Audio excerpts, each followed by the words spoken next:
Labyrinths is brought to you by Knox Robinson Productions. Please consider becoming a patron.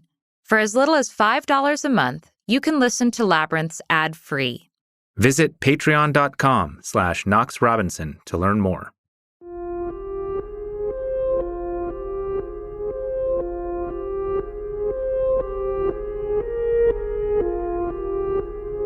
My home had gone into foreclosure while I was in prison, and then I was able to get a job at a fast food restaurant. They gave me a shot, and it was even hard to get that. But how do you provide for a family on that kind of income? The thinking I started to have around, well, maybe this time I can sell drugs and I just won't use them because I have to get my son some new shoes and I can't afford this. So when I started to think that way, I said, oh no, I've got to do something.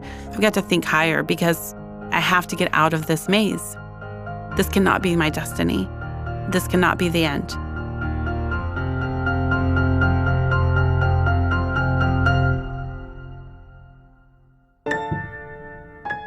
Feeling lost?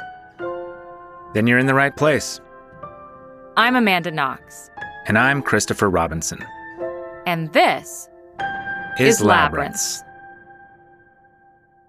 I remember the first time I ever committed a crime is for stealing food from the store because my parents would sell their food stamps for drugs. That's Tarra Simmons. We heard about her through our friend Jason Flom, one of the founding board members of the Innocence Project. Flom routinely walks innocent people out of prison. I walked Andy Krivak out of jail this morning. It was unbelievable. Andy was in for 24 years. And he told us that Tarra's story, which is not about a wrongful conviction, was one of the most amazing stories he'd ever heard. Amanda, I've got to introduce you to the most extraordinary, most badass woman. I'm in awe of Tarra Simmons. I can't think of another person who has come from where she came from and gotten to where she is now, and where she's about to go is even a better story. So you two are going to be thick as thieves, and I can't wait for you to meet her. And seeing as how Tarra was just a short ferry ride away from us, he essentially set us up on a blind date. A blind trauma date. I left home at 13 years old and thought that the streets would be safer than the abuse I was suffering at home. Being homeless and living on the streets at such a young age, I was kidnapped. And the people who had kidnapped me made me, sell myself at 13 and 14 years old on the streets of Seattle. And it was, it's kind of hard to talk about. Yeah, no, I completely understand. It's really, really hard because it's some of the most invasive and traumatic parts of my life. But, I just remember after I was abducted, becoming pregnant at 14 and trying to figure out how to raise a child alone. And I found my way back into alternative school because Child Protection Services, they were going to take my baby if I didn't go to school. And then a classmate of mine went home and told her mom about me. And her mom interceded and came to my little studio apartment that had cockroaches. But I didn't care. Like, welfare was paying for it. The rent was like $300 a month. And I had nothing, but I had safety for the first time in my life. And she cleaned it up and brought food and then became this surrogate mother to me. For a while, things seemed to be looking up. Tarra worked her way through high school and nursing school as a single mom, eventually securing employment as an ER nurse. But then, a spinal injury and a painkiller prescription led her into a new labyrinth of addiction. Her abuse of opioids led her to start dealing them. Trauma so often leads to bad decisions, which cause further trauma and spawn other bad decisions. In 2011, Tarra was sentenced to 20 months in prison for theft, drugs, and gun possession. Amanda met a lot of people like Tarra in prison. When I was in prison. The vast majority of the other women were in there because the risk of going to prison was utterly outweighed by the opportunity to make a life-changing $200 for them. Mm-hmm. And it seems insane that like $200 would be enough to make you risk everything and not see your children. But if you can't get that $200 that you need to get food, suddenly anything becomes possible. There was a lot of mental illness, people languishing. You're not a human being. You're just a thing that needs to be here until the date that you expire from this place. And then whatever happens to you happens to you. What did your incarceration feel like? I had children outside, and I had no control or power to help them. And they were not living in really good conditions while I was there either. And so I was always worried about my kids and whether they had enough food, if they had school clothes, if anybody was taking them to the doctor. They were with my ex-husband, who was not the father, and I'm grateful that he took care of them while I was gone so they didn't go to foster care. But he didn't have financial means to take care of them, and also, was struggling with mental health issues of his own. And though she was granted regular visitations with her children, they weren't under ideal circumstances. They don't allow for a lot of physical contact. You can hug once at the beginning and once at the end. It's concrete walls in a cold basement. So for the child coming to visit the parent, it's not a pleasant place. For the individual who's incarcerated, it's not a pleasant place. And then, as soon as your family leaves, you have to go through the dehumanizing strip search every single time. When two ex-inmates meet, they can't help but compare their time inside. It happens whenever Amanda meets another formerly incarcerated person. What was your yard like? How many hours a day out of your cell? Was the visiting, did they get to bring you food, or what was it like? Yes, so they weren't able to bring me food to the visitation room. They would submit the food to the prison, and then the prison would eventually, over the course of the day, have it brought to my cell. Oh. They weren't allowed to bring you soft things, soft cheeses or liquids were no-no. So the way that my stepdad, who his love language is food, he would find sneaky ways to bring me things that I was not actually allowed to get from the outside. Yeah. On Thanksgiving, he was especially proud of himself for freezing the gravy and cranberry sauce so that it was solid, but by the time it made its way into my cell, it had already thawed and become gravy and cranberry juice again. Oh, that's wonderful. I'm so glad you had them to help you and keep you strong through that. Yeah, they are a big reason why I feel like I'm still sane. Yeah. For Tarra, her sanity rested on those visitations from her two children. My husband had my kids, and for a while, the first 8 months, he brought them every single weekend. And he told me that we were going to be together when I came home, and that was the plan. And then all of a sudden, he just didn't show up. And he wasn't answering my calls. A few more days go by, and I get a call from the main office to come up to public access, and he served me divorce papers. What went through your mind in that moment? Probably that I didn't want to live anymore. Oh, God. What else can possibly go wrong? How much further down can you go?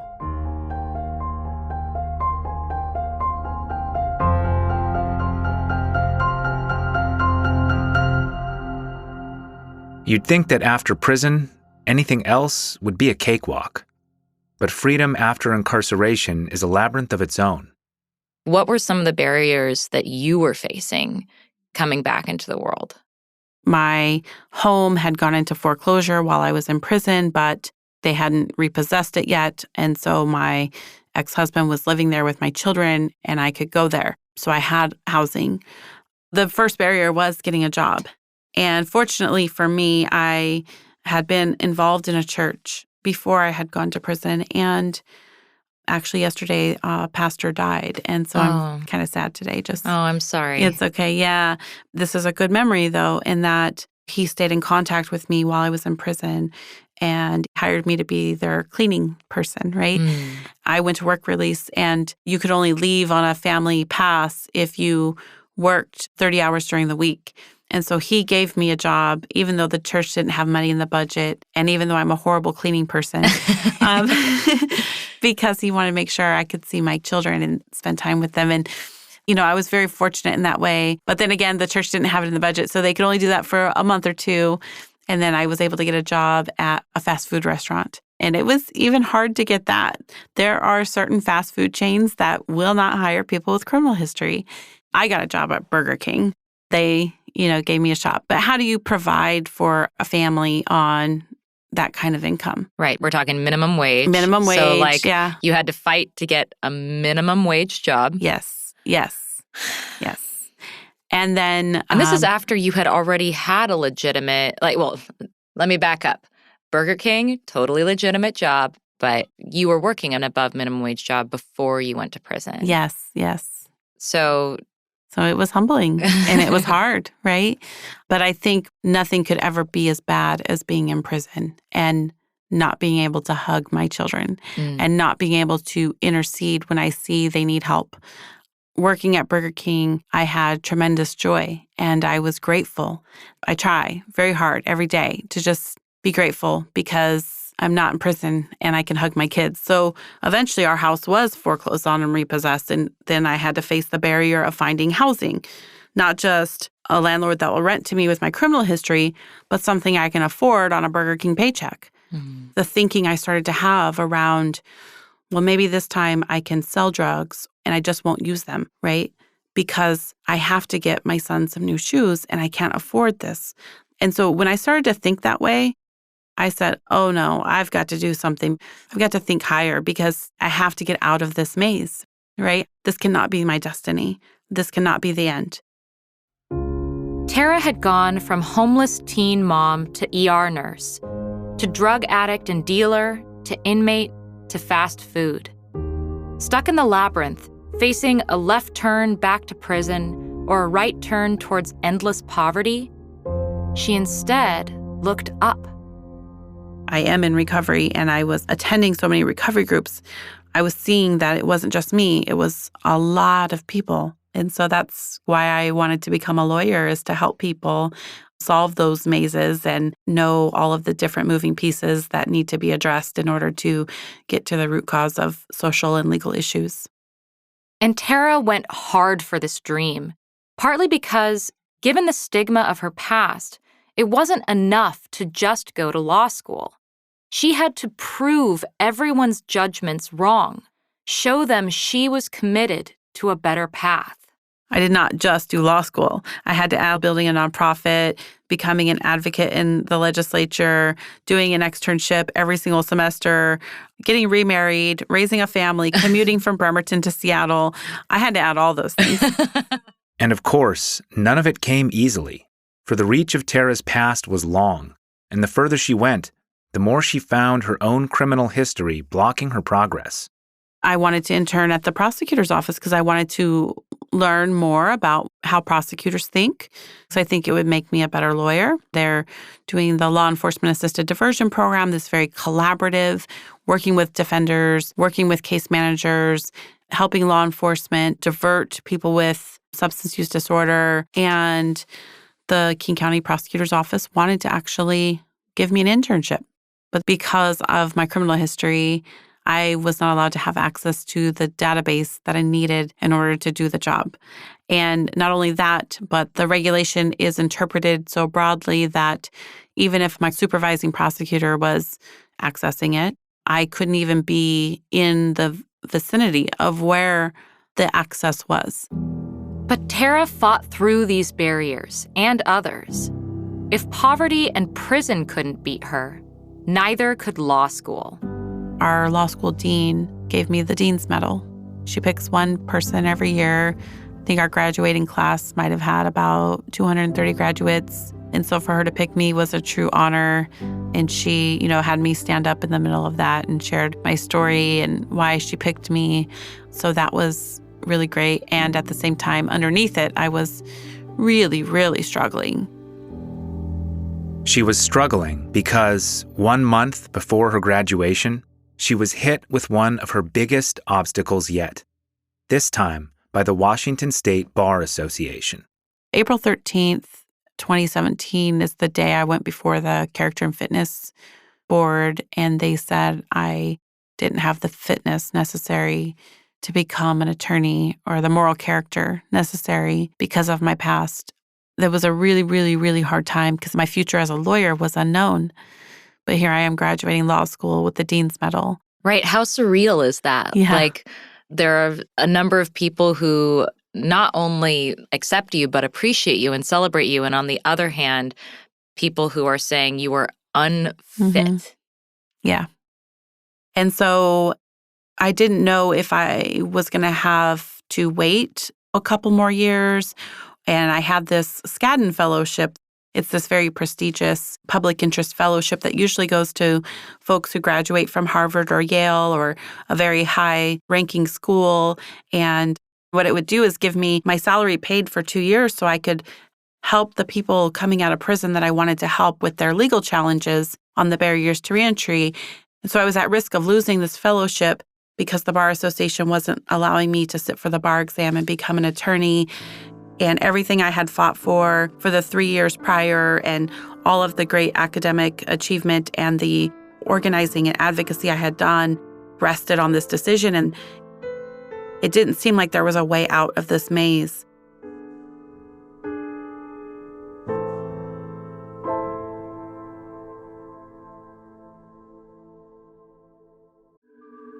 Hey listeners, thanks for tuning in. This podcast can only exist thanks to listener support. So please consider becoming a patron. Visit patreon.com/KnoxRobinson.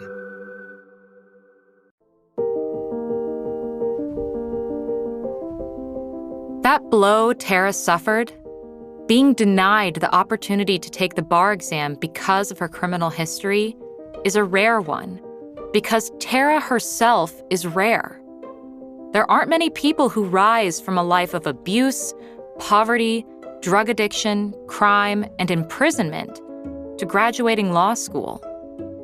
And the reason for that is partly because there are so many barriers to success that face a person coming out of prison.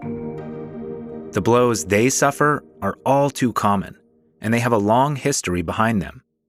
In medieval Europe, it was a common law practice for felons to lose all or most of their civil rights upon conviction. This was known as civil death, civiliter mortus. One of the historical milestones of German criminal law, the Bamberg Penal Code of 1507, included such articles as Als du mit Urteil Recht zu der Mordach As you have been lawfully judged and banished for murder, so I remove your body and good from the state of peace, and rule them strife, and proclaim you free of any redemption and rights, and I proclaim you as free as the birds in the air. Ironically, vogelfrei, free as a bird, came to mean a kind of freedom you didn't want. Freedom from the protection of the state and the rule of law. Which meant, as a person declared civilly dead, anyone could kill you without violating the law. Civil death came to North America with English colonists, where it evolved into a set of penalties bestowed on felons. Chief among these was the revocation of voting rights. Felony disenfranchisement, as it came to be known, was on the law books in at least 24 states by the time of the Civil War. And in the post-Reconstruction South, some states applied it surgically to particular crimes in order to bar Black men from voting. We've come a long way since then, as most U.S. states now have a process for restoring voting rights after a prison term is completed. But that punitive history is still deeply entrenched. And compared to Europe, where in many countries actual inmates can vote, we're a lot closer to the days of civil death. Permanent felon disenfranchisement is still the law of the land in Iowa, Kentucky, and Virginia. As John Oliver put it in 2018, 6 million people are unable to vote because at some point in their life they committed a felony. You want me to work, you want me to pay taxes, you want me to make sure I take care of my family, but yet I can't vote. So am I a citizen or am I not a citizen? Yeah, he's got a point, because that man is suffering taxation without representation. And historically, that's been a bit of a sticking point for America. As of the airing of this episode, the 2020 election is just 4 days away, and it may all come down to whether or not felons are allowed to vote. Efforts to restore voting rights to felons have progressed in many states in the last few years, but such efforts still face sharp pushback. in Florida, a 2018 referendum restored voting rights to nearly 1.4 million felons. This is a battleground state that Donald Trump won by just 113,000 votes in 2016. And there are few paths to electoral victory without Florida. A Republican hasn't won the White House without taking Florida since Calvin Coolidge in 1924. Which explains why the Republican governor of Florida, Ron DeSantis, has been doing everything in his power to kneecap this restoration of felon voting rights, including signing into law a bill that disqualifies any felons who have unpaid fines and fees. No other class of citizen faces voter disenfranchisement for unpaid court fees. But for those with a criminal record, the right to vote is just the tip of the iceberg. More than half of the states in the U.S. still ban felons from serving on a jury for life. That means that roughly 6% of the U.S. adult population and 30% of black men are excluded from sitting on a jury. This loss of political life is an enormous consequence, but it doesn't have the immediate and overwhelming stakes of food and shelter, which can be a challenge when it's difficult to find a job, as employment lawyer Kevin Hyde explains in his TED Talk about banning the box. Nothing stops a bullet like a job. A 2011 study found that employment is the single greatest influence on reducing recidivism. Ex-offenders who receive employment have on average a 16% recidivism rate compared to a national rate of over 52%. The sheer sensibility of that has led to growing reform on this issue. In the summer of 1998, Hawaii passed a law restricting employers from considering an applicant's criminal history until a job offer had been made. Minnesota followed suit a decade later, and now, at least 17 states have fair chance hiring laws on the books. But unfortunately, banning the box isn't a catch-all solution, as Tarra found out. You may never see a job application if you're barred from occupational licensing. You might be able to get your RN license, for example. I am an RN. I was able to keep my RN license. But you can't work in certain facilities because we have to do an additional layer of background check, even though you were able to keep your RN license. There are more than 25,000 state restrictions on occupational licenses, and often these licensing boards can disqualify applicants for felonies completely unrelated to the license sought, some even for arrests that don't lead to convictions. And there are so many careers that require such licenses. Teaching, firefighting, dentistry, accounting, veterinary medicine. The list goes on. And it's not just voting and hiring. A felony conviction impacts virtually every part of a person's life. Civil death is alive and well in 2020. The American Bar Association has done a report. There's 48,000 collateral consequences to a conviction. I can't go to Canada, for example. Why? Because they don't allow you to enter into their country if you have a criminal history. The maze will never end, probably in my lifetime, unless we do something drastic. Tarra managed to overcome the practical barriers of housing and employment, but she still faces barriers that hit closer to the bone. You know, my youngest son, he is now 16, but when he came home, he was 8, and he suffered the most with me gone. And He's had, issues at school. He was, quote unquote, behavior problem because he had trauma from me going to prison and no crap. Yeah, right. And so he's not, sitting still. He's not focused. He's blurting things out in class because he's looking for peer acceptance. But then his mother is home now and would love to come and volunteer and go on the field trips and show him that he's important. But the school wouldn't let me because of my criminal record. And so I appealed and I lost, and it's been a challenge. And then fast forward, and he's doing well now. He is now a running start college student, and he is on the wrestling team. And the wrestling team needs parents to chaperone and bring all the wrestlers to tournaments. Here I have an SUV. The school district won't let me because of my past. It does impact my son. It does impact his wrestling team in a very tangible, concrete way. It impacts whole communities of people who are missing out on talents and gifts that people who lived through addiction and prison could give. And so we need to change that. And I'm committed to doing that.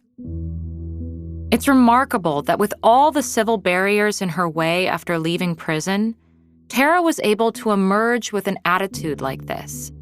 But perhaps that's because when the official structures of society are designed to deliver various forms of civil death to the formerly incarcerated, the burden of kindness and of aid falls to fellow citizens. And Tarra is the first to admit that she wouldn't be where she is today without their help. When I was in prison, volunteers came there. They encouraged me and supported me. And then when I got out and I didn't have transportation to go visit my son, they picked me up and take me there, brought me clothes to the work release. These people who didn't owe me anything and didn't know me, I've had that time and time again. There are so many. My sponsor in recovery. What does she do? Oh, she's amazing. I met her when I was in prison also. She was coming to share around recovery and the 12-step programs that I'm a part of. And I found out she lived in my county. And as soon as I got out, I went to a meeting and I saw her there and I asked her to be my sponsor. And she's allowed me to live with her when my home was repossessed and I had nowhere to go. Every single holiday, she cooks and invites me and my family, my now husband and kids. And anytime I'm ever having any issues, because life still happens, I know I can call her. All I have to do is pick up the phone, call her. And she's there. If she ends up listening to this podcast, what would you say to her? I would say, Mama Lisa, I probably don't always show you how much you mean to me because I'm so busy. But I hope you know that knowing that you're there for me gives me the resilience to keep going.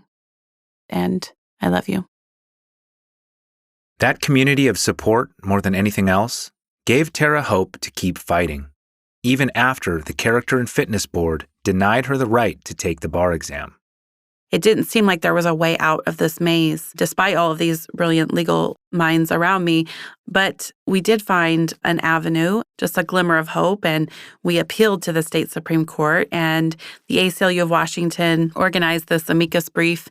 About 50 organizations across the country signed on to this amicus brief, and several other law professors and high-profile attorneys.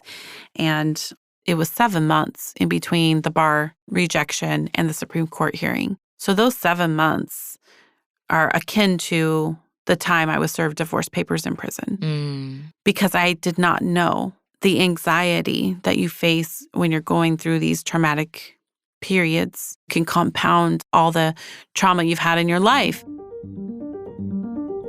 And all of that trauma is what the Washington State Supreme Court would use to determine if Tarra was morally fit to be a lawyer. Before them was my entire life story, 1,300 pages, everything from childhood all the times I've been arrested, the good, the bad, the ugly, medical records, court records. They had everything before them. Every piece of paper that's ever been written about me in my life, I think they had in front of them. Most of us won't ever have to learn what it's like to stand before a group of strangers in robes who have the power to determine if you're worthy of the same rights and freedoms as your neighbor. And yet, it happens every day in the criminal justice system, where, most of the time, someone with Tarra's background comes out empty-handed.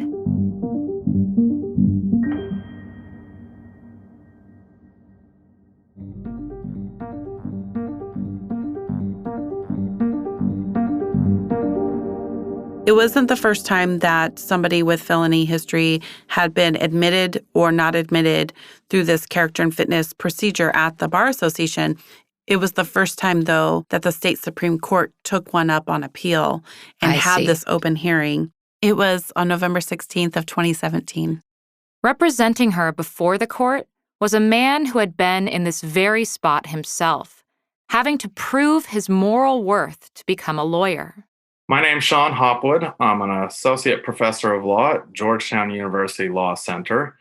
But unlike most people who are in the legal profession, my career did not start in law school. It started in federal prison.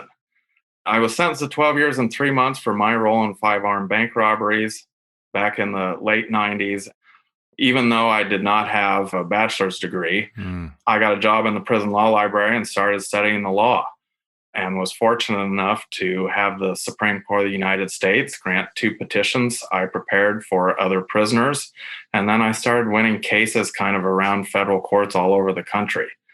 I was released in 2008, eventually went to law school at the University of Washington School of Law. Then I clerked for a judge on the DC Circuit and then became a law professor. Tarra and I had met when I was in law school. I helped her with her law school application process and then just watched as she just took off and had one of the most remarkable records in law school of anyone I've seen. And when Tarra went to go before the Washington State Bar Association, I didn't get involved early on because I thought this was a shoo-in, in part because the bar had already admitted other people with felony convictions, including yours truly. Tarra didn't commit 5 armed bank robberies with guns. So I thought this was going to be the coronation of Tarra Simmons. That's what was so confusing. It was like, why was he allowed to sit for the bar exam when my criminal history was less serious and I had underlying trauma and substance use disorder issues that I have now addressed through good therapy and through recovery, and he didn't even have those mitigating factors. Sean Hopwood argued on her behalf before the Washington State Supreme Court. We're in a hotel in Olympia, Washington. Not a great hotel. And this is an hour before oral argument. It was 7:30. We were supposed to be at the court at 8. I'm dressed in my suit, but all of my notes, briefcase, everything's in my room.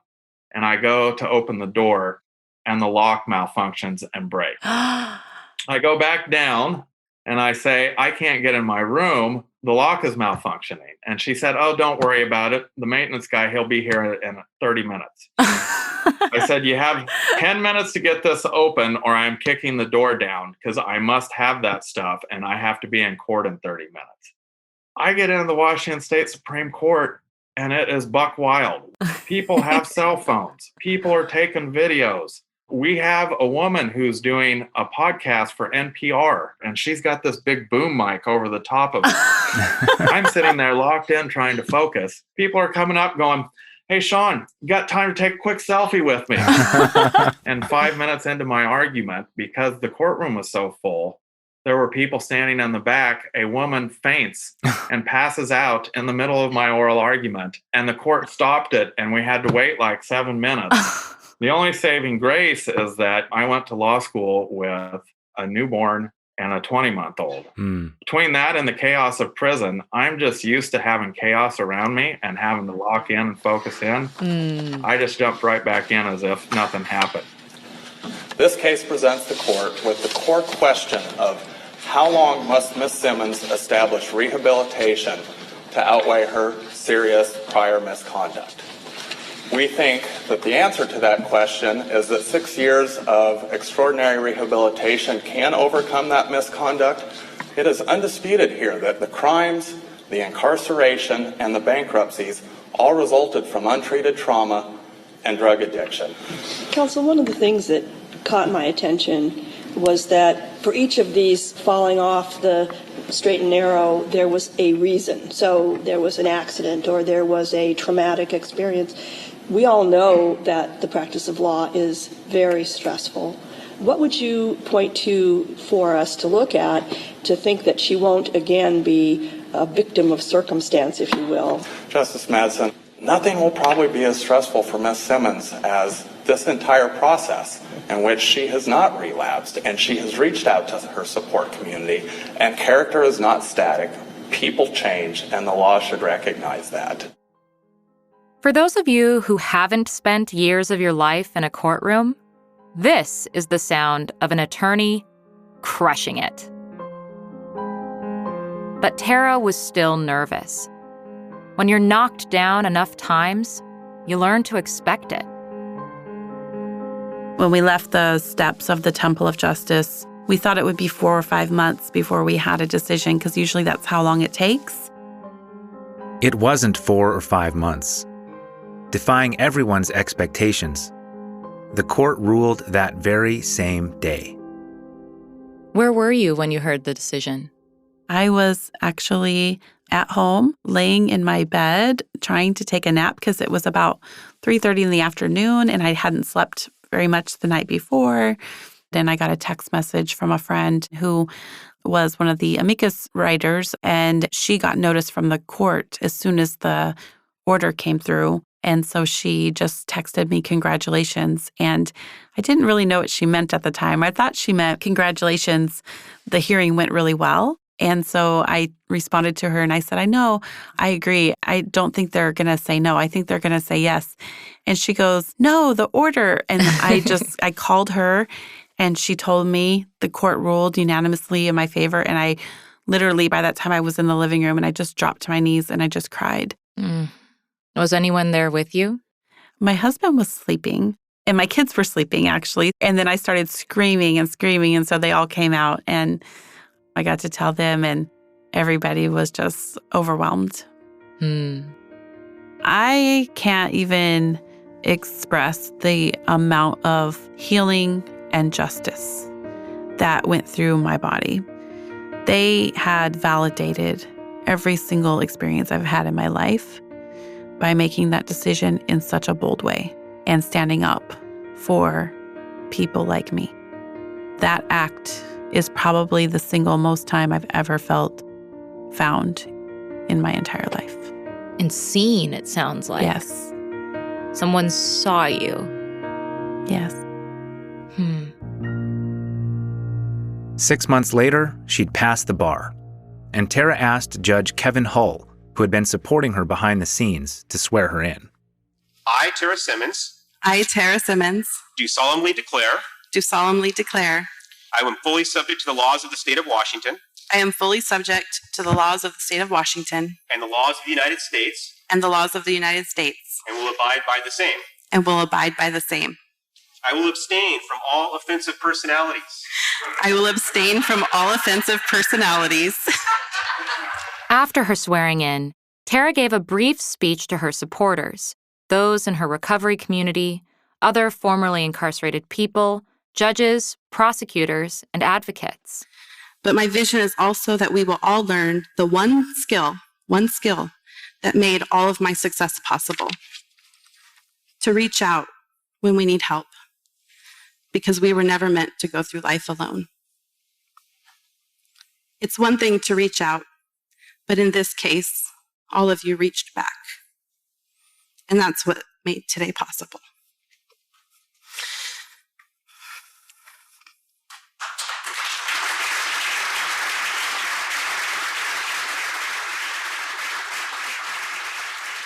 The end, right? Not a chance. Let's pretend we're making a biopic of your life. Mm-hmm. How does your biopic open? What is that scene? I mean, I hope it's election night. I hope that's the scene. Tarra Simmons is currently running to represent District 23 in the Washington State Legislature. She won the primary on August 4th, and come November, she could be the first formally incarcerated legislator in our nation. Not to risk sounding like a campaign rally, but Yeah. why should people vote for you, Tarra? Yeah. Yeah. Well, I think that we've never had anybody with my lived experiences as a legislator. We've never had anybody who's been to prison as a legislator. And it's part of the reason we're not prioritizing criminal justice reform, because it's not something that somebody carries with them in their DNA every day. There's a lot of good people that serve in our legislature, but people generally have expertise in the circles and the communities that they're really entrenched in. You know, a lot of people are really excited right now, like about climate justice and about worker rights, and I'm excited about that too. But I also bring this unique experience and perspective and a community of people who have never had representation. You can't take Tarra Simmons and not take criminal justice reform, because that is my identity. Right. That is what I've been fighting for since I got to prison and had this like awakening that I don't need to carry all the shame, and it's not just me, and I found my people, and there are so many others struggling with this, and somebody needs to fight for it. That is why I hope people will vote for me and allow me to keep being a passionate advocate and a champion. Is there any part of you that's worried that people you're going to be running against are going to use your past against you as a candidate? Yeah, absolutely. And that's the reason why we've never had a formally incarcerated legislator, because people don't want to put themselves out there for that kind of risk, right?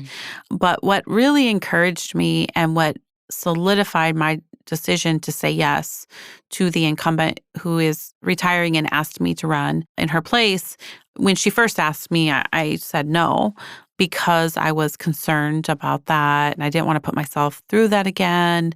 But last year, there was a race not very far from here. Senator Emily Randall was running for the Senate seat in the 26th Legislative District, and she happens to be a friend of mine.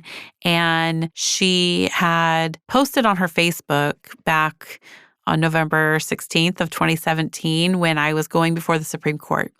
She had posted, "I'm sending good vibes to Tarra Simmons and her legal team for victory." And her opponent took that Facebook post and made a campaign mailer and sent it out to all the homes in her district and said, "Don't support Emily Randall. She's soft on crime. She supports Tarra Simmons, a drug-addicted ex-con who was denied the opportunity to take the bar exam because of her past." What is happening here? Why would somebody do that when I'm not like working on her campaign, or I don't even live in her district? Right. Like treating you like dirt on Yes. another person. Yes. I do believe people from both sides of the aisle are changing their mind around these stigmatizing labels and policies that are causing people to go back to prison. So it made me say, you know what? They're going to do it whether I run for office or not. And really, I think it's a losing strategy. I'm going to go for it, and I'm going to use it to my strength. And I'm going to say, yeah, this is my life. I've been leading on it the whole time. I have not hidden away from it. So that's my strategy. I can't control what an opponent does, but I do think it would be a kiss of death for them if they do it. Whether Tarra wins or not, she's not alone, but part of a growing movement of the formerly incarcerated aspiring to political office. And it's not just prejudice that's standing in their way, but often actual legal obstacles. Recently, in Ocala, Florida, a newly elected city councilman was barred from taking office due to a 33-year-old felony drug conviction. And then there's Matthew Aragon in New Mexico. Despite being a convicted felon, he ran for a public office and won. But under New Mexico law, his criminal record disqualifies him from actually holding the office he was elected to. Aragon pleaded with the governor for a pardon, which would allow him to take office. But the governor declined, and Aragon's position was handed to the runner-up. All these stories are ultimately about forgiveness. Will our society forgive someone for the wrongs they've done, completely and without a catch, once they serve their sentence? Currently, the answer is no. There are dozens of ways that we continue to punish those who've done their time, made their amends. We punish them for life. The irony here is that in this unforgiving society, it's those who've been denied that second chance again and again. People like Tarra, who have learned the real power of forgiveness. And it plays out not only in her public aspirations, but in her private life. The thing that really bugs me out about your experience is how, from such a young age, you didn't have your mom. Yeah. Like, that really hurts me because I remember being in my interrogation room and just wanting to talk to my mom and, like, knowing that if I had called my mom, she would help me. And, like, what it must have felt like for you to be young and your mom's not there. Like, that just bugs me out, you know? I know. Everybody needs a mom. Like a good, healthy mom, right?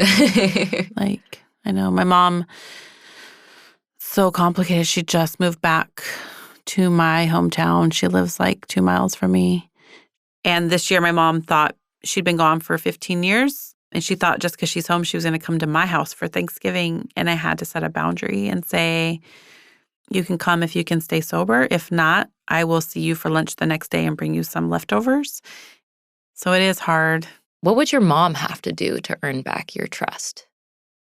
I think she, at first would have to acknowledge the harm that she's done, right? Yeah. And I think then she would have to at least have a desire to change and to do different.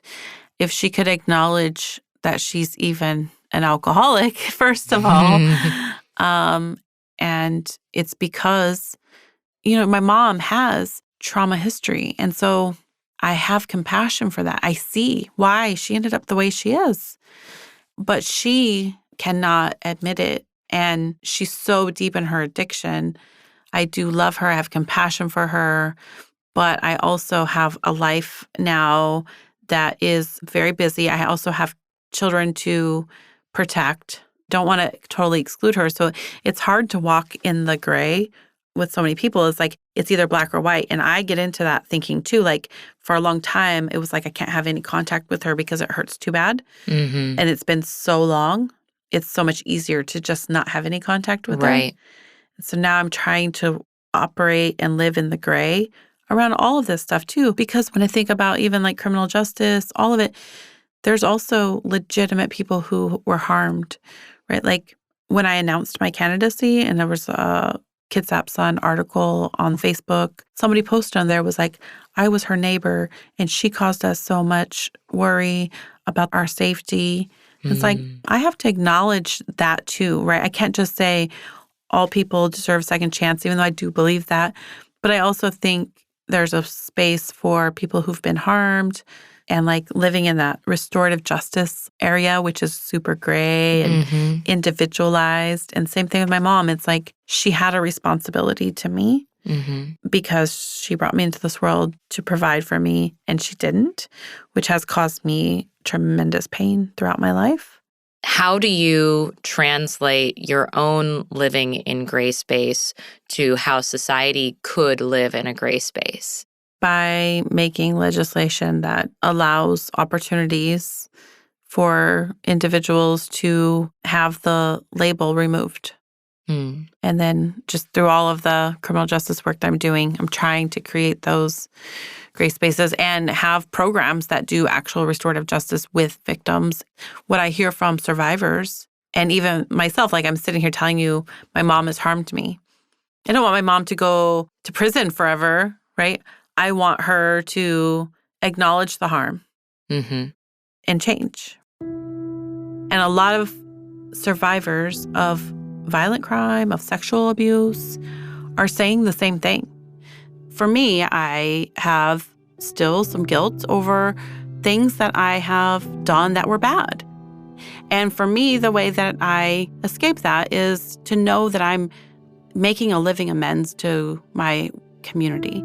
Yes, when I was addicted to drugs, I sold drugs to other people. I perpetuated crime in my community, and I can't go back and change that. But what I can do is try to be a positive force for good now. I can uplift my community in so many ways, and that makes me feel like I'm doing my part that wasn't sentenced by the court, but just my moral part, you know?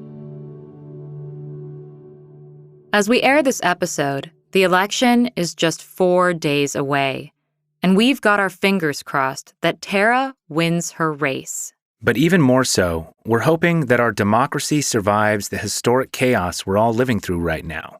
That can only happen if we all collectively show up to do our part as citizens. And that means, bare minimum, vote.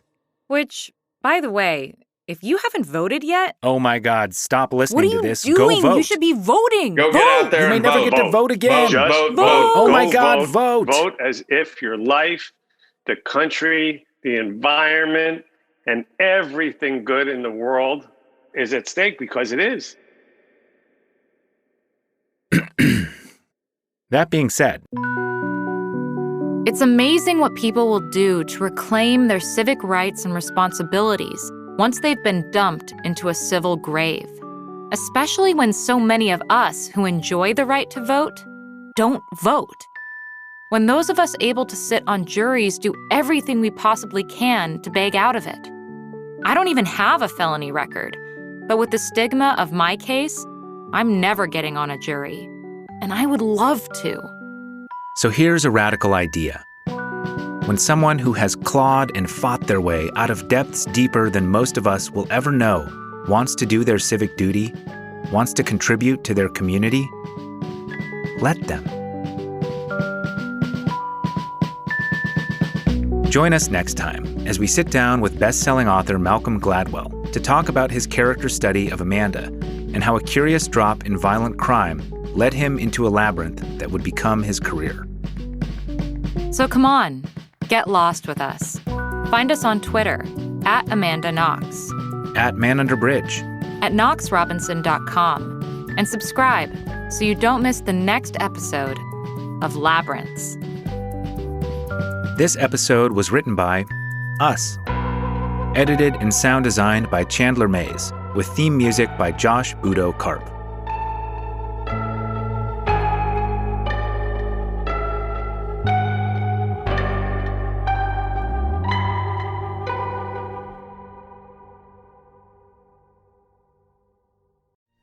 Captain's Log, Stardate 89361.5. We've encountered a fascinating alien civilization.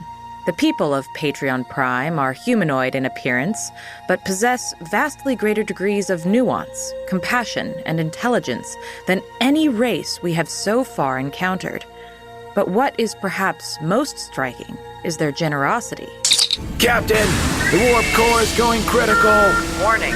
Divert all energy to patreon.com/KnoxRobinson.